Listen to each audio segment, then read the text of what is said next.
Hi, my name is Alexis Ogdie. I'm an associate professor of medicine and epidemiology at the University of Pennsylvania, and I am giving a talk on psoriatic arthritis, just a basic review today. So these are my disclosures. And today I'm just going to give an overview of psoriatic arthritis disease manifestations and diagnosis, and then I'll talk more about treatment of psoriatic arthritis, which is where a lot of things have changed in recent years. As you're well aware, psoriatic arthritis is a very heterogeneous inflammatory arthritis. Patients with psoriatic arthritis may have one of several different disease manifestations. So not only is the skin common, obviously, and about 85% of people have active skin disease at any one time. In addition, the majority of people have peripheral inflammatory arthritis or joint swelling. In addition, enthesitis and dactylitis are common disease features occurring in about 50% of people over time. Enthesitis is an inflammation where a tendon, ligament, or joint capsule inserts onto the bone. So the Achilles tendon is a common site, but there are sites of enthesitis all throughout the body. Dactylitis is swelling of an entire digit, like a great big sausage.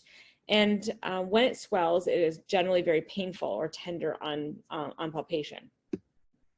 In addition, nail disease is actually quite common in psoriatic arthritis, and sometimes when disease is quite bad, you actually get DIP or distal interphalangeal joint involvement as well. And then finally, axial involvement is also fairly common in psoriatic arthritis, affecting somewhere between 20 and 50% of patients, depending on how you define it. Axial disease, for all practical purposes, is assessed in the same way as ankylosing spondylitis or axial spondyloarthritis. Just as psoriatic arthritis is heterogeneous in the types of disease manifestations, so too is it heterogeneous in the ways in which it impacts patients. Patients may have impacts that include diminished physical function, difficulty with daily activities, fatigue or feeling overly tired, difficulty completing work, difficulty participating in social activities, difficulties in being the kind of family member that they want to be, either taking care of children or taking care of elderlies or having a relationship with their significant other. Depression and anxiety are common in psoriatic arthritis, affecting up to 40% of patients at any one time. Sleep disturbance is also common. And then trouble with finances is always a concern for patients, particularly those who are trying to afford therapies. Psoriatic arthritis is one of the spondyloarthritis group. Now, I'm going to illustrate a couple of changes in this category in the recent past. So spondyloarthropathies is now called spondyloarthritis, and ankylosing spondylitis has been renamed axial spondyloarthritis or axial SPA, and this can be radiographic or non-radiographic. And you're going to hear more about that from Dr. Ravel. In addition, the spondyloarthritis group includes reactive arthritis, as well as IBD-associated arthritis. And really, this whole class of disease has very similar disease manifestations and can have axial component or peripheral component or both, as well as dactylitis and enthesitis. Psoriasis is actually a really pretty common disease in the Western world, affecting 2 to 3% of the population in the US and Europe, for example, Western Europe in particular. And then among patients with psoriasis, about 20% will have psoriatic arthritis over the course of their lifetime. In some estimates, it's even higher, it's up to 30 to 40%. And almost 15% of patients with psoriasis have undiagnosed psoriatic arthritis. At least that's what they found in one study conducted in a dermatology clinic. The male to female ratio is 1:1, and the age of onset varies widely, but is generally in the 30s to 50s. How do we diagnose psoriatic arthritis? Well, there's no specific test for psoriatic arthritis. We don't even have diagnostic criteria per se. However, the classification criteria for psoriatic arthritis, the CASPAR criteria, are commonly used to help assist in diagnosis, even though the purpose of classification criteria is to enroll in clinical studies. The CASPAR criteria say that the patient has to have inflammatory musculoskeletal disease, such as arthritis, spondylitis, or enthesitis, and then they must have 3 points from the below. You only get one set of points from a box. So for example, if you have current psoriasis, you get 2 points. Or if you have a family history of psoriasis, you get 1, or a personal history of psoriasis, you get 1. But you can only take one of this set of points. And then you get a point if you have nail dystrophy, and specifically nail pitting or onycholysis, a negative rheumatoid factor, dactylitis observed by a rheumatologist, because the inter-rater reliability is lower for other specialties. And then radiographic evidence of juxta-articular new bone formation in their hands or feet. So while these are, again, for studies, they can be helpful in identifying a diagnosis as well as used in clinic. Psoriatic arthritis is more than just the joints and the skin. However, there also are comorbidities associated with psoriatic arthritis. And the ones we often think about are inflammatory bowel disease like Crohn's or ulcerative colitis, as we know these are associated with the spondyloarthritis group. And then eye disease like uveitis. However, dry eyes is actually the most common eye symptom in patients with psoriatic arthritis. And there are other comorbidities that are also associated with psoriatic arthritis. I already mentioned depression and anxiety, but metabolic disease is particularly common in psoriasis and psoriatic arthritis. There's an increased risk for cardiovascular disease, a higher prevalence of obesity, higher incidence of diabetes, and a higher prevalence and incidence of fatty liver disease. And as you can imagine, all of these somewhat travel together. So this is important to keep in mind as you're reviewing labs or looking at screening patients for cardiovascular disease. All right, so that's some background on the disease as a whole. Now let's talk more about treatment, where a lot more has progressed in the last few years. This is a figure from Rick Laurie's summary of a paper from Nature Medicine by Sherlock et al. In 2012 that kind of outlined at least one potential hypothesized way in which pathophysiology of psoriatic arthritis and spinal arthritis may be occurring or may progress. So it's hypothesized that IL-23 is driven up in the system for a variety of different reasons. This might be from the microbiome, from HLA-B27 encountering bacteria, for example, biomechanical stress or trauma or infection.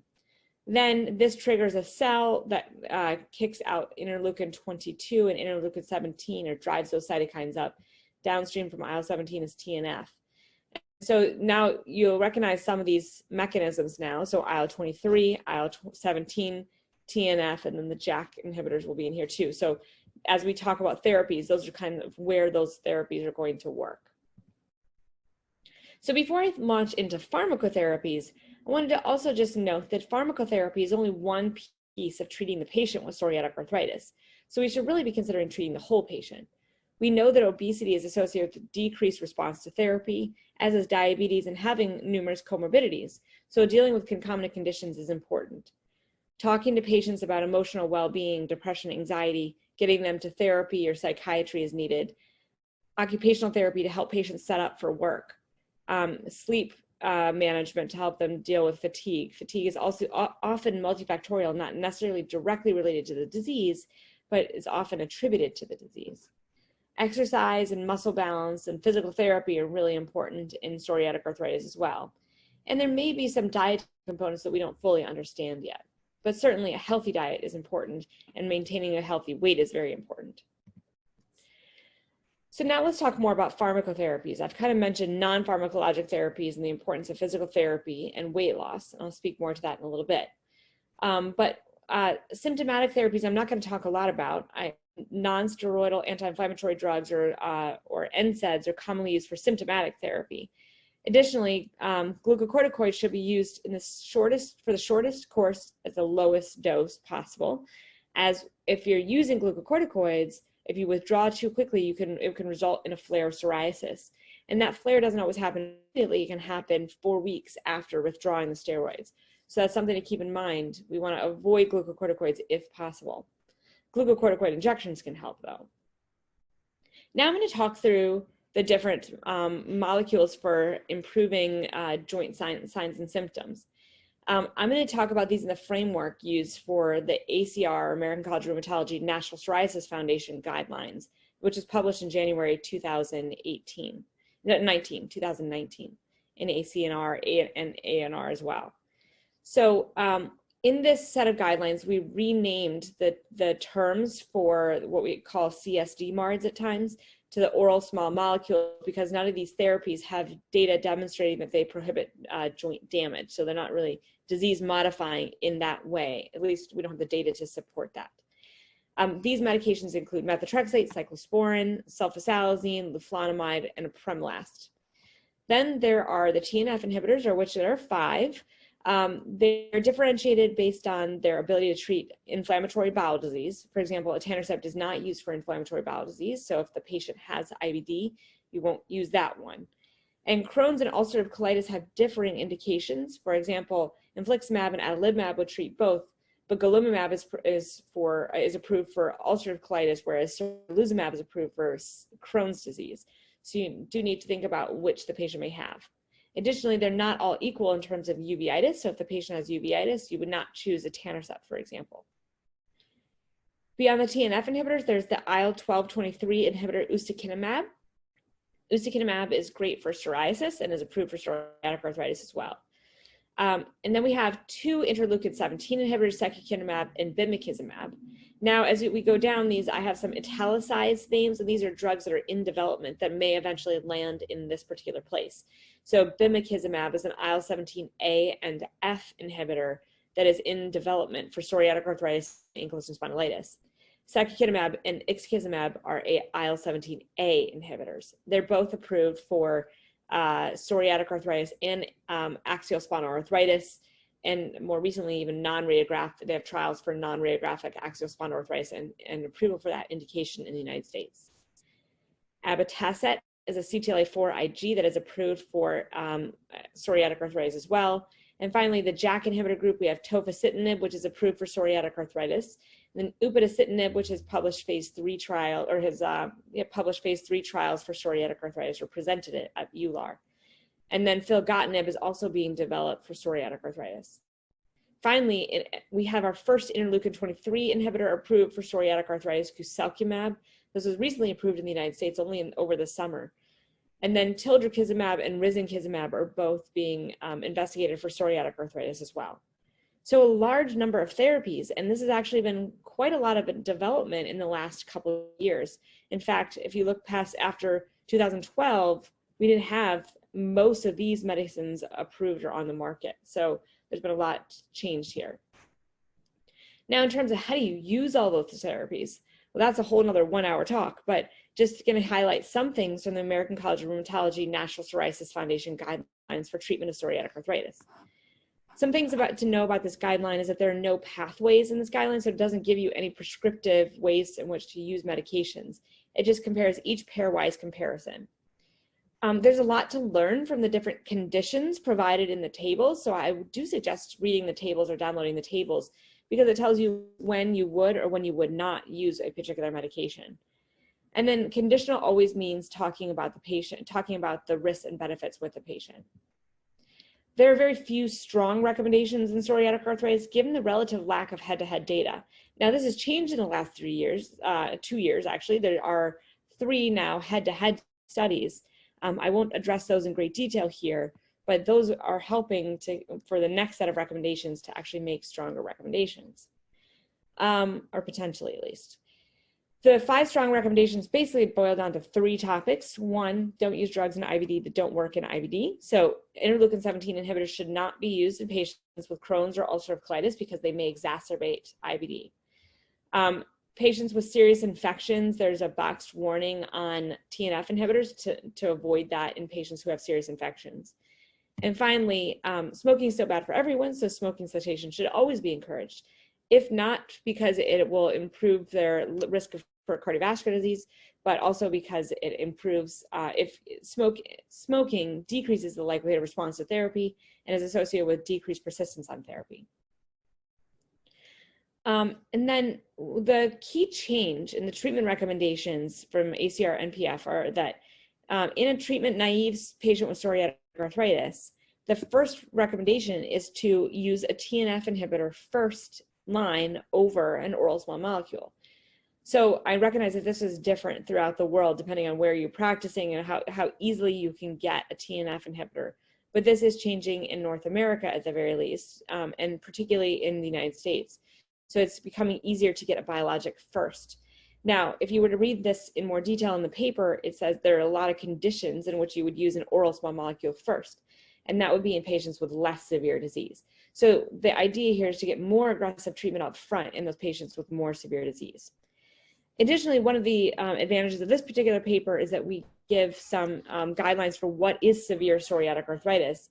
And that could be not only having many, many joints involved, but also having severe impact from the disease. Other things are that if not a TNF inhibitor, you would start an oral small molecule. If not an oral small molecule, an IL-17 inhibitor, and then an IL-12/23 inhibitor. Finally, in previous guidelines, people have suggested that NSAIDs are a reasonable treatment for psoriatic arthritis. And in this particular guideline, we say not necessarily. So you use methotrexate first over NSAIDs alone. One of the things we've been doing in our work is developing a shared decision-making tool, because there are so many therapies, it's hard to sort through things. So if you're interested in taking a look at this website, this is something we've built. It's still in some development. So if you have any suggestions, please feel free to email me at my email address here. But there's a decision-making tool that also helps clinicians as well as patients. And you click on the different comorbidities that the patient has, as well as the different disease features. For example, do they have axial disease?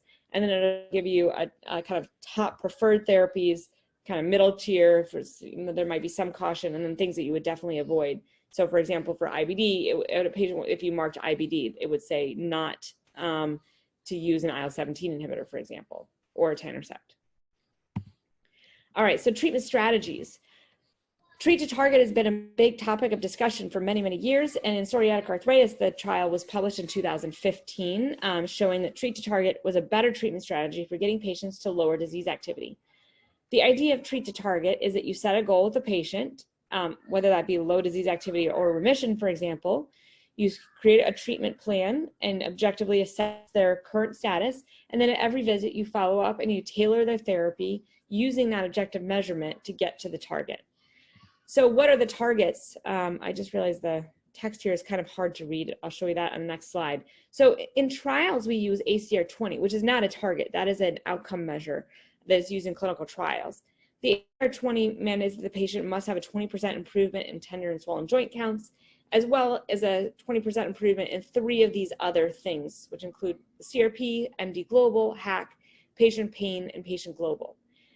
Now, an alternative to that, which is a better target, is minimal disease activity. So the minimal disease activity says you must have 5 of 7 of the following criteria: a tender and swollen joint count of less than or equal to 1, a swollen joint count of less than or equal to 1, a PASI of 1, which we don't really do in clinical practice. So a body surface area is a better thing, which is a body surface area of 3 or less. Body surface area, by the way, 1% is your palm, so the patient's palm is 1% of their body surface area. So that many palms of psoriasis. So 3 or less palms, which is still a lot of psoriasis, by the way. Patient pain VAS of less than or equal to 15 on a scale of 0 to 100.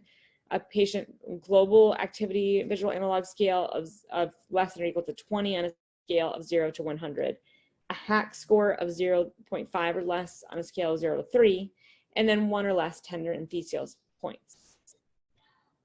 So in my clinical practice, I use the RAPID-3, which will give me a patient pain on a scale of 0 to 10, a patient global on a scale of 0 to 20, and then it gives you an MD HAC, which is a 0 to 30 scale, so you can kind of transform that to this scale at least. So it gives you a sense of whether or not they're meeting MDA.